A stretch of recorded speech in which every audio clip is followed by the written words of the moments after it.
15 minutos nos quedan para llegar a las 10 de la mañana. Ya la tenemos con nosotros a Victoria Herrains, Antártida, corazón del océano. ¿Qué haces, Vicky? Buen día, ¿cómo andan? ¿Todo bien? Tiempo? Sí. Yo, encima esta es una edición, una columna casi de despedida. Bueno, se sigue despedida, pero temporalmente. Temporalmente. Coming soon. Igual Sí. capaz que si tenés internet nos conectamos. ¿Quién te dice? Veníamos Mi hablando de idea eso. es que nos podamos conectar, veremos cómo está la conectividad, pero bueno, para la audiencia, que básicamente son nuestras familias, el miércoles que viene me voy a embarcar como guía de Expedición Antártica por 2 viajes. así ¡Wow! que muy feliz, muy entusiasmada y bueno, cumpliendo este sueño una vez más que se presenta, así que siempre es un gran placer y una gran responsabilidad. Está buenísimo, Vicky. Me encanta. ¿Y cuánto tiempo es que te vas? Me voy 2 viajes, me voy 20 días en total, pero los viajes son de 10 días cada uno. Ah, claro. Sí. ¿Y es así con esa precisión o puede...? No, en general se respeta mucho. Tenés 2 días de cruce del pasaje de Drake, 4/5 días. Ahí quiero que nos Ahí llames. queremos que nos llames, en ese momento. Cuando estés ahí. Ahí como el ayuno intermitente, ¿viste? Aplicás esos días. Como Claro. voy a comer lo justo y necesario. Sí. Solo De para las- mantenerlo en pie. Ya lo he cruzado 4 veces. De esas 4, solo una se me complicó. Ajá. Y bueno, tomás obviamente la medicina para no descomponerte, Sí. pero te deja en modo zombie. Y yo prefiero estar descompuesta que estar en modo zombie, la verdad. Ah, Así que bueno, ok. ayuno intermitente. Me Y tomo va. un tecito, no me puedo tomar unos mates. Claro. Y Eh, atravesás el momento Y así. trabajar ayuda mucho a que uno esté, obviamente, con la Despejado. Despejada, claro. Estás Claro. ahí como mirando Sí, sí. otra cosa. Mirá. Así. Y aparte siempre hay alguno que te hace la segunda, algún pasajero, pasajera, que es como que te viene, Sí. que también se quiere despejar. Esto que me explicaste la otra vez, escúchame, me gustó, ¿me puedes recomendar un libro? Y ahí se pone Sí, a igual echar. yo lo veo en los pasajeros, que los 2 primeros días, claro, como todavía no ves el hielo, nada, yo veo a la gente como diciendo, ¿qué hago acá? Ah, sí. Y porque la mayoría se marean bastante. Yo la primera vez que me embarqué nunca había pasado tanto tiempo en un barco, menos cruzando El Drake. el encuentro entre el Pacífico y el Atlántico. Así que complejo, muy lindo también. Hay obviamente diferentes charlas a bordo y cuestiones que se van desarrollando esos 2 días y como equipo de expedición te vas preparando para después lo que son los desembarcos. Claro. Espectacular. Bueno. Sí, fantástico. Bueno, ¿qué tenemos para hoy? Bueno, hoy tenemos varias cosas. A ver. Y voy a arrancar por el principio, que tiene que ver con poder hacer un disclaimer Ajá. de la columna pasada, que conversamos sobre bebés antárticos y yo elegí desafortunadamente una palabra que no era la indicada. Sí. Así que habiéndome comunicado con gente que sabe, me gustaría disculparme por haber dicho que obligaron a las familias argentinas a ir a tener a sus bebés a la Antártida, porque en realidad fueron convocados. Claro. Y la verdad que el entusiasmo de las familias era muchísimo. Lo que sí tal vez conversamos la columna pasada, que en el recorte a veces se pierde, es que hoy en día, 2025, que vaya una mujer embarazada de 7 meses a la Antártida, es correr riesgos sanitarios y de vida que hoy en día son innecesarios.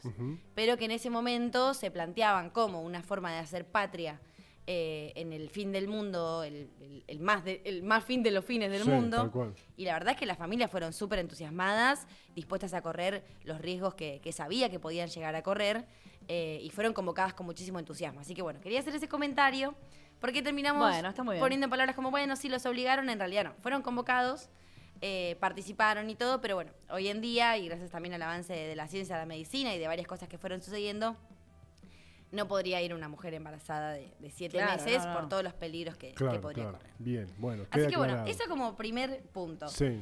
Segundo punto, arranca la campaña argentina, el Plan Antártico argentino de este año, en donde se está rompiendo un récord de la cantidad de científicos que van 309 científicos y técnicos, y llevan más de 60 proyectos de investigación. Así que bueno, les deseamos la mejor Sí. de las suertes y mucho éxito Y- a y- el Instituto Antártico Argentino en esta nueva campaña. ¿Van distinta cantidad de tiempo? ¿O van y están Claro, todos en la mi- depende de cada uno de los del proyectos. proyecto, claro. El IRISAR tiene como 3 tramos de campaña en donde tienen que hacer el recambio del personal logístico, a la vez abastecimiento, y también va, de alguna forma, llevando a los grupos científicos a sus diferentes puntos. Y los proyectos pueden ir 2 semanas, 3 semanas, 45 días, depende del objeto de estudio y, bueno, en qué etapa se encuentra ese proyecto de investigación. Por ejemplo, el equipo de paleontología va a una de las bases, puede ser base Marambio, por ejemplo, y ahí después es destinado a campamentos y están 2 semanas acampando en carpa, literalmente en una carpa, por el tipo de tareas que ellos desempeñan. Después hay otros grupos que estudian más lo que tiene que ver con la oceanografía, que van tomando muestras y van haciendo laburo ya en lo que es el laboratorio del IRISAR. Y así eso va cambiando dependiendo de cada uno de esos proyectos. Mirá qué bueno, está perfecto. Y son entonces 309. 309 entre investigadores científicos y técnicos que van este año a desplegar ciencia y a hacer soberanía científica en Antártida. Qué bueno, qué bueno. Bueno, ¿qué más? Y después tenemos como último evento para cerrar este año, el Congreso Antártico Ushuaia 2025, que estuvo el representante de FINOA por acá la semana pasada comentándolo. Sí, la semana que viene vamos a ver si podemos hacer alguna entrevista también con alguno de los expositores que vienen, que son súper interesantes. Súper interesantes. Todo lo que están armando es muy Yo lamentablemente muy me lo voy a perder, pero bueno, la única razón por la cual me lo perdería es porque me voy a la Antártida, así que espero verlo en streaming desde allá. Hay muchísimos inscriptos, la verdad que hay más de 600 personas que se están inscribiendo en ese congreso y va a tener exposiciones de lo más variado, desde referentes que tenemos acá a nivel local, como Irene Schloss, Gustavo Ferreira, referentes de la historia antártica argentina, como Pablo Fontana, se va a hablar también de biocombustibles, de logística aérea, de muchísimos temas que nos permiten pensar en esto que planteamos siempre desde la columna, ¿no? Cómo posicionar mejor a Ushuaia como puerta de entrada óptima a la Antártida. También empezar a pensar en diversificar y que no sea solamente el puerto turístico, sino también, ¿por qué no?, un puerto científico y logístico para programas nacionales de otros países. Sería genial, sí, tal cual. Así que bueno, espero que lo disfruten un montón. Por mi parte, lo veré, me toca verlo por YouTube porque voy a estar embarcada. Pero sé que va a ser algo muy fructífero, no solo para quienes van a estar ahí formando parte, sino también para la comunidad fueguina, para que se acerquen y vean. Va a haber también exposiciones de diferentes muestras históricas de la Universidad Nacional de Tierra del Fuego, del Centro de Documentación Antártica y de todo su equipo, así que también va a haber cosas muy lindas e interesantes para ver por ahí. Qué bueno, sí, nosotros vamos a estar ahí atentos también, seguramente. De alguna forma vamos a estar ahí, sí.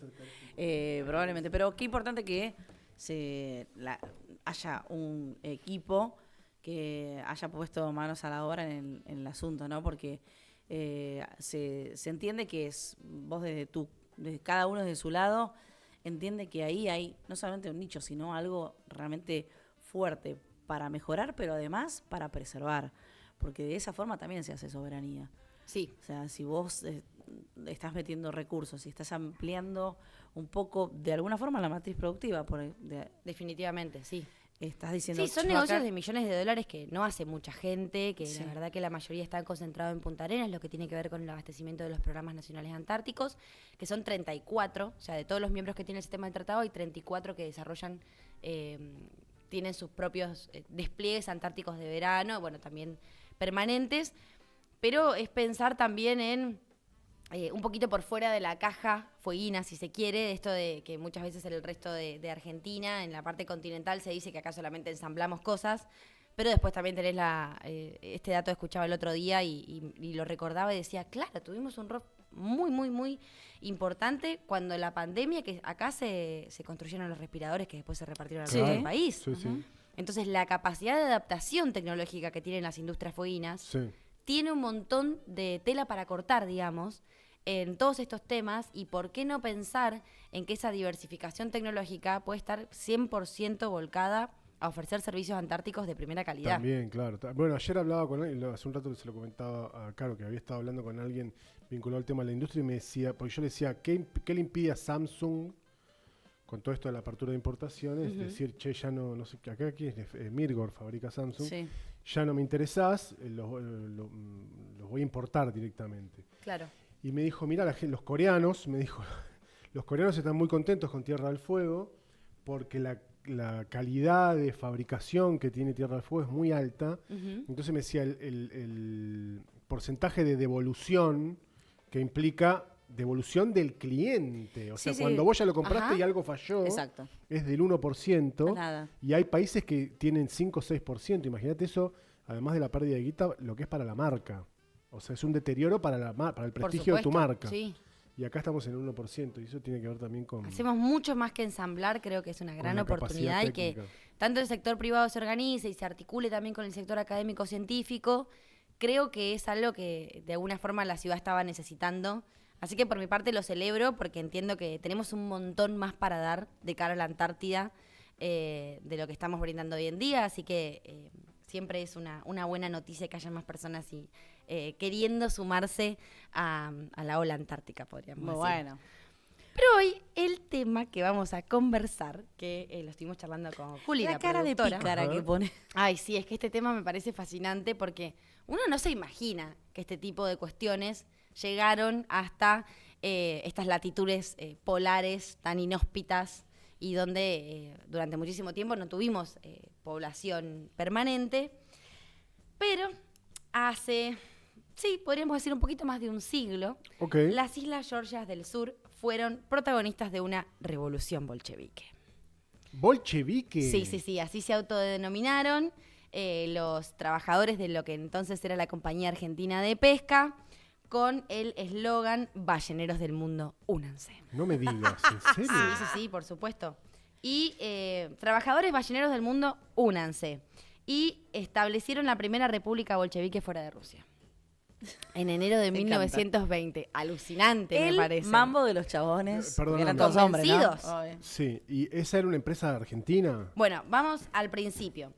¿Se acuerdan que hemos conversado varias veces en la columna de que entre fines de 1901 y 1903 va la expedición de Otto Nordenskjöld y con Sobral, es rescatado por Irízar y demás? Sí. Imagínate que vuelven a Buenos Aires y obviamente grandes empresarios que en ese momento plena expansión del Estado Nacional y todo el armado que se hace en términos simbólicos y territoriales de cara al Bicentenario de Argentina, ¿no? Ya mirando hasta 1910, estaban obviamente pensando en la industrialización del país y demás. Y tanto el equipo de Nordenskjöld como va a ser unos años después Amundsen, que antes de ir al polo también pasa por Buenos Aires. Hay una foto de una cena que tiene Amundsen con Roca. Estaba por ahí Ernesto Tornquist. ¿Sí? ¿Conocen la localidad? Conozco. El Parque Nacional Tornquist que está ahí en Sí. Sierra de la Ventana. Bueno, de alguna forma terminan conversando sobre la cantidad de recursos que había para explotar, sobre todo en términos de caza ballenera y foquera, y se funda en 1904 la Compañía Argentina de Pesca. O sea, el mismo año que Argentina tiene presencia efectiva, permanente e ininterrumpida en Antártida, se empieza a trabajar en el desarrollo industrial y comercial. Y ahí se dan las primeras, varios años antes se había empezado a dar las primeras licencias de pesca emitidas por un estado para operar en aguas subantárticas. Uh-huh. Esto fue como en 1820 y tal, y después se desdibuja un poco, obviamente en términos nacionales estábamos en pleno armado del Estado-Nación, y para 1904, 1905 ya se instala en Grytviken, que es Isla San Pedro o Islas Georgias del Sur, la Compañía Argentina de Pesca con una factoría ballenera. Uh-huh. La mayoría de esos trabajadores eran de la zona sur de Buenos Aires, podríamos decir. Muy lejos se habían ido. Muy lejos, todo lo que era La Boca y demás. Pero también pensemos que en ese momento había mucha inmigración europea. Había mucho ruso, polaco, noruego, ¿no? Gente que también estaba adaptada a otras situaciones climáticas. El año. 1905 se instala esto en Grytviken. En enero de 1905 ya estaban ahí instalados armando la factoría ballenera. ¿Y qué pasa? En plena expansión del imperialismo europeo, se enteran los británicos que había un negocio de mucho dinero en temas balleneros y les caen con un crucero de guerra, vamos a decir. Ok. Y porque los siempre, invitan a siempre retirarse. piratas, nunca impiratas. Claro. Y dicen, ¡ay, cierto! Esto también puede ser nuestro. Claro. Che, escúchame, hay que meter mano ahí. Claro, y también es como a la par de la historia en donde se emiten las patentes desde la cual el Reino Unido, en su ocupación ilegítima de Malvinas, extiende su reclamo de soberanía, digamos, Claro. hacia la Antártida, y sacan patentes en 1906 justamente, que se comieron la mitad de la Patagonia y después la revisaron y dijeron, no, bueno, pará, Nos estamos yendo. capaz tanto no, vamos a quedarnos Claro. con la parte de las islas, no tanto con el continente emergido. Se habían llevado puesta parte de Santa Cruz, Tierra del Fuego, Sí, Tierra sí. del Fuego chilena. Y se instalan, digamos, autoridades británicas ahí, pero la Compañía Argentina de Pesca sigue operando. Y además, la Compañía Argentina de Pesca era la que en ese momento brindaba los servicios alimenticios a todos los que trabajaban ahí. O sea, muchas empresas europeas llevaban mano de obra como semi-esclava de origen africano, pero Argentina seguía llevando trabajadores a la Compañía Argentina de Pesca y a otras compañías también. Muchos de ellos de origen ruso. Y acá empieza como a aparecer esta cuestión de cómo la ola de la Revolución Rusa que había sucedido en 1917 va a terminar impactando incluso en estas tierras lejanas del sur. La Compañía Argentina de Pesca, aparte, en Grytviken, tenía cine, cancha de fútbol, hospital, panadería, carnicería, estación de radio, biblioteca y una usina hidroeléctrica. O sea, prestaban todos los servicios que había ahí. Claro. Habían hecho un mini poblado de alguna forma. Y eso permitía que estos hombres, imagínense, tan lejos de la civilización, tuviesen una forma de llevarla adelante en términos de aislamiento y demás. Sucede obviamente la Revolución Rusa, está la Semana Trágica en Buenos Aires en enero de 1919, donde hay una represión durísima a trabajadores de Pompeya, y estos mismos trabajadores, de alguna forma, terminan siendo convocados por la Compañía Argentina de Pesca, y el 11 de enero de 1920 arranca una huelga en Grytviken, impulsada por 36 obreros, que dicen, vamos a crear el Soviet del Atlántico Sur. Qué zarpado eso. Sí, al toque suman a 200 tipos más de varias compañías balleneras y presentaron sus demandas. Y acá esto es lo curioso. El escrito de las demandas era en español. No. Y se definían como comunistas argentinos. Tremendo, ¿no? Porque ellos ya eran argentinos de pura cepa. No importa de dónde venían y tal. Pero ellos deciden emitir este documento. Claro, mirá qué loco. En español, bueno. Y ahí hay algo también que es muy propio de la época, ¿no? Porque las primeras 2 décadas del siglo XX, sumados a las últimas del XIX, es la efervescencia de las corrientes ideológicas de izquierda, digamos, el comunismo, el anarquismo, ¿no? Acá supongo que en esa época, si uno estaba en Cana, ya acá es Radowichi, pegan el palo, digamos. Sí, tal cual. Y aparte, obviamente, empieza todo lo que tiene que ver con la construcción y la lucha por los derechos laborales, por la sindicalización, por el... Bueno, básicamente los derechos, ¿no? Que los trabajadores dejen de ser esclavos. Claro, ¿y acá qué pedían? Lo que piden los trabajadores cuando reclaman, en la mayoría de los casos. Mejores condiciones laborales, que los salarios los pagaran en pesos argentinos, que les pagaran las horas extra, que tuvieran una jornada laboral máxima de 8 horas. Imagínense la hostilidad de esta actividad comercial de... Ahí, además. Ahí mismo, claro. Ahí, abrir ballenas, sacarle la grasa, aceite. No te querés meter con esos tipos ni en pedo. No. Claro, el laburo era muy hostil. Sí. Muy, muy, muy hostil. Andá a decirle que no. Así que, bueno, no tuvieron obviamente respuesta positiva de quienes en ese momento eran las autoridades o funcionarios ingleses, obviamente por su ocupación ilegítima. Mandan un arponero a Malvinas diciendo, por favor, mándenos un buque de guerra para parar a estos tipos. Destruyen bastante maquinaria, los huelguistas y tal, y los funcionarios británicos destruyen los fusiles de caza justo antes de irse para evitar que a la vuelta los trabajadores los usaran en su contra. Hicieron diferentes informes, que son los documentos oficiales de la época, en donde dicen no podemos controlar la situación, no tenemos el poder suficiente para expulsar los líderes. Es más, los trabajadores se amotinaron de tal forma que a los 3 trabajadores que no se unieron a la huelga los querían echar y tipo, váyanse con los ingleses ahora. Claro. Subite al barco. Si encima no se van a remangar por todos nosotros, no se preocupen, vamos a fundar la primera república bolchevique por fuera de Rusia. Y necesitamos más de esa gente, me parece. Y varios días después, una semana después, llega ese crucero británico de guerra desde las Islas Malvinas. Los trabajadores resisten, pero obviamente, como también había pasado en la Semana Trágica en continente americano, los terminan reprimiendo de una forma salvaje y terminan mandando a la mitad de los que estaban ahí de vuelta en un barco a Buenos Aires. Como, che, mirá, no, la verdad que sos demasiado quilombero, te voy a mandar de vuelta al puerto de donde saliste. Y habrán venido a hacer quilombo acá también. Sí, por supuesto. Cuando uno es bolche, es bolche toda la vida. Sí, olvídate. Bueno, sí, como te digo, estamos hablando de, aparte de trabajadores que vivían en toda esa zona sur de Buenos Aires, muy vinculada a la actividad portuaria y donde empieza muy fuerte a traccionar la sindicalización de los trabajadores. Claro. La Boca, Nueva Pompeya, todas esas zonas del sur de Buenos Aires es donde, ahí se cocina. Y ahí se ven instalado todos estos frigoríficos, los mataderos. Exacto. Entonces era la zona, porque ahí estaba la boca del riachuelo, entonces por ahí que llegaba el barco. Exacto. Fácil. Sí, tal cual.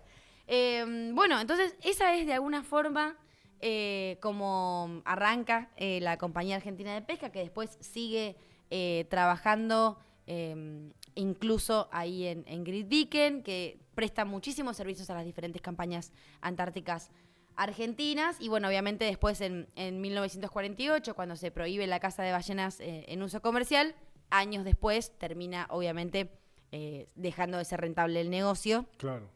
Y termina cerrándose de forma definitiva. Estaba pensando que eso es muy contemporáneo, estamos hablando prácticamente de los mismos años, de todos los episodios de lo que se conoció después como la Patagonia Rebelde. Exacto, sí. ¿No? También hay los huelguistas santacruceños. Sí. Es todo de la misma, bueno, Sacco y Vanzetti creo que eran en Estados Unidos. Claro. O sea, toda una Sí, corriente. es todo de la misma época, tal cual. Sí, es muy también el escenario que queda después de la Primera Guerra Mundial, ¿no? En términos de, bueno, los Estados-nación ya están todos, la mayoría, digamos, o los mainstream, Sí. todos ya en filas de ordenarse mejor, Sí. y los trabajadores se dan cuenta de que ya no quieren ser más explotados, cuasi esclavos, y empiezan a trabajar por sus derechos. También es re interesante porque este va a ser el escenario que después prenda la chispa del conflicto bélico en las Islas Malvinas. Varios años después, un empresario argentino envía obreros para desmantelar y usar como chatarra todos los restos de la estación ballenera. Los obreros llegan a la isla San Pedro en un barco de la Armada y según las autoridades británicas que de forma ilegítima ocupaban esas islas, no cumplen el trámite de reportarse formalmente y izan una bandera argentina. Ok. Fue reportado a Londres, manda a Londres desde Malvinas una fuerza militar para expulsarlos y este es el momento que de alguna forma desata lo que después va a ser el conflicto armado en las islas en abril de 1982. Mira vos, claro. Y hoy en día... Siembra esa semilla que es como, che, acá había un montón de recursos, ¿por qué Sí. no nos quedamos? Sí, tal cual. Y ahí es cuando, bueno, el gobierno cívico-militar, que de forma, bueno, después del golpe del 76 seguía ocupando el gobierno de Argentina, ahí tienen uno de sus emisarios del Ministerio de Relaciones Exteriores, dicen, bueno, si quieren guerra que vengan. Y ahí termina desatándose, pero es el conflicto de estos obreros que izan la bandera en Georgia del Sur, en donde 60 años antes había estado este conflicto de la huelga Qué obrera, impresionante. lo que termina desencadenando todas las actividades militares, que terminan obviamente con Argentina recuperando las islas el 2 de abril y después todo lo que conocemos Claro. del conflicto armado. Claro, mirá vos, impresionante. Pero bueno, la verdad que pasaron un montón de cosas súper interesantes en las islas, Georgias del Sur, bueno, Isla San Pedro para la toponimia argentina. Sí. Y a mí me gusta mucho esta imagen, después la pueden googlear. Hay uno de los viejos barcos de la Compañía Argentina de Pesca que está ahí encallado, en donde estos obreros cuando fueron a izar la bandera pintaron en la chimenea del barco y hoy sigue estando así la bandera argentina. ¿Sí? Sí, sigue estando ahí la foto y en esta chimenea se distingue, obviamente ya borroneada, pero Claro. ese reclamo por la soberanía legítima de las islas del Atlántico Sur que Argentina nunca ha dejado de reclamar desde el año 1833. Claro, es uno de los tantos episodios entonces que tenemos de presencia o de reivindicación de nuestros derechos soberanos sobre el Atlántico Sur. Sí, así es, tal cual, que aparte están como en el límite justo de lo que es la convergencia antártica, que sabemos que el Tratado Antártico establece su autoridad internacional por todo lo que está por debajo del paralelo 60 sur, 60 grados de latitud sur, y después tenemos la CRUMA, que le hemos mencionado varias veces, que es la comisión Sí. que conserva los recursos vivos marinos antárticos, que básicamente establece cuotas y permisos de pesca y áreas marinas protegidas. Y el gobierno británico brinda diferentes licencias de pesca para hacer un usufructo también ilegal de los recursos que existen alrededor de estas islas y de los cuales Argentina se encuentra privada desde estos años en los cuales dijeron, bueno, también esas islas las que vamos a ir a ocupar. Claro, claro. Vicky, gracias. Nos encontraremos cuando nos permita la vida. Internet. Muchas gracias a ustedes. Yo vuelvo a Ushuaia a mediados de diciembre. Espero que nos podamos encontrar de forma virtual desde Ojalá, allá. sí, estaría Si buenísimo. no, obviamente les voy a mandar un video. Si llegamos a poder hacerlo en tiempo real, sería, bueno, un hito, me parece, para Estaría este buenísimo. programa de la Sí. transmisión de Re, Antártida. Sería buenísimo. Así que, bueno, espero que disfruten mucho el Congreso Antártico y que surjan un montón de preguntas nuevas. Gracias, Vicky. Dale, muchas Gracias a gracias. ustedes. Victoria Reins, seguimos y en un ratito estaremos haciendo entrevistas, así que recuerden que el recorte lo van a encontrar en Instagram. Esperemos no ofender a nadie en esta oportunidad. Creo Y que si no. lo ofendemos, pedimos disculpas. Algún no pasa británico tal vez ofendamos. ¿por qué Ojalá. no? Puede ser. Ahí no vamos a ahí no vamos a pedir disculpas. Nada. No, vamos a pedir las islas, Ahí como corresponde. los que nos ofenden son ellos. Si no me pedís perdón, no te voy a pedir perdón, te Y voy a por pedir las supuesto, islas. claro, y por supuesto todas las columnas de Vicky están en la lista correspondiente en el canal de YouTube de El Delivery, así que las pueden ir a consultar a todas, toditas, están todas ahí. Vamos a escuchar un poquito de música y enseguida regresamos.